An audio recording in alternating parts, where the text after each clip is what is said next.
हरे कृष्ण। हिंदू धर्म में मकर संक्रांति पर्व का विशेष महत्व है। जब सूर्य देव धनु राशि से निकलकर मकर राशि में प्रवेश करते हैं तब मकर संक्रांति मनाई जाती है, जिसे सूर्य का उत्तरायण होना भी कहते हैं। और इसी दिन से खरमास में रुके हुए सभी शुभ मांगलिक कार्य फिर से प्रारंभ हो जाते हैं।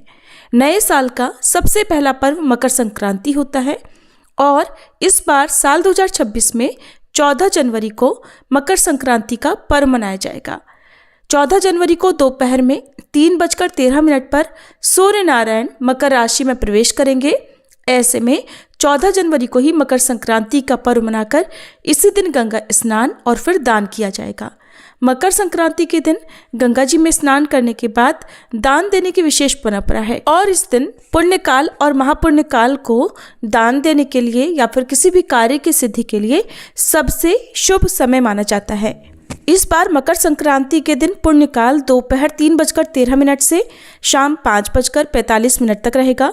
वहीं महापुण्यकाल का समय दोपहर 3:13 से 4:58 तक रहेगा।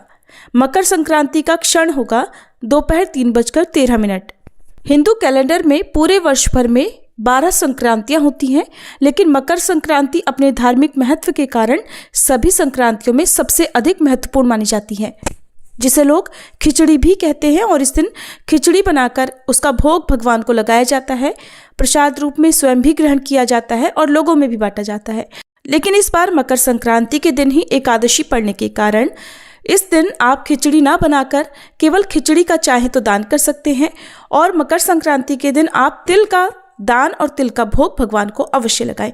खिचड़ी की जगह पर आप तिल और गुड़ का भोग लगाकर उसी को प्रसाद रूप में बांट सकते हैं और खिचड़ी का दान आप अगले दिन कर सकते हैं। मकर संक्रांति के दिन सुबह उठकर अगर हो सके तो गंगा जी में स्नान करें या फिर घर पर ही नहाने के पानी में काले तिल और गंगा जल मिलाकर स्नान करें।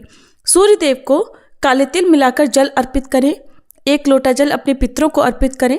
फिर तिल, गुड़, खिचड़ी, गर्म वस्त्र या अपनी सामर्थ्य के अनुसार दक्षिणा का दान करें। इस दिन 14 की संख्या में सामग्रियों का दान करना बहुत शुभ माना जाता है, जिससे सुख समृद्धि आती है और सूर्य देव तथा शनिदेव भी प्रसन्न होते हैं। क्योंकि मकर संक्रांति का दिन विशेष रूप से सूर्य नारायण को समर्पित है, इसलिए इस दिन सूर्य नारायण की पूजा करने के बाद अगर हो सके तो तांबे के लोटे का या तांबे से बनी हुई चीज़ों का दान करना चाहिए।